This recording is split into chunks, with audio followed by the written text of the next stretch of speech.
দেখুন ঢাকার রাস্তার অবস্থা। রাস্তায় ট্রাফিক নেই, কোনো পুলিশ নেই। ছোট ছোট ছাত্ররা দেখেন কেমন রাস্তা তারা ট্রাফিকের দায়িত্ব পালন করতেছে। এখন রাস্তায় যানজটও নেই, গাড়ি ঠিকই চলতেছে, কেউ হেলমেট ছাড়া চলতে পারে না, লাইসেন্স চেক করা হচ্ছে।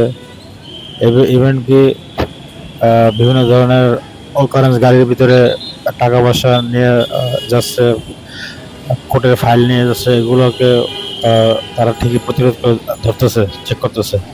একজন প্রফেশনাল ট্রাফিক যারা ছিল তাদের চেয়েও বেশ গুরুত্ব সহকারে তারা তাদের দায়িত্ব পালন করতেছে। কোনো স্টপেজে একটা গাড়ি 2 মিনিট উপর দাঁড়াতে পারে না।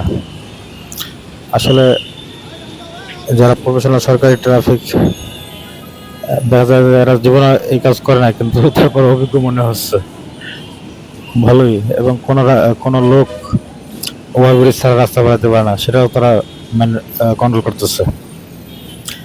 তো আসলে আমাদের সরকারি যারা প্রফেশনাল এতদিন রাস্তা ট্রাফিক দায়িত্ব পালন করছে, তাদের আসলে এরকম দায়িত্বশীল হওয়া উচিত। এটা ছোট ছোট বাচ্চারা দেখিয়ে দিচ্ছে, বেশ ভালোই চলছে।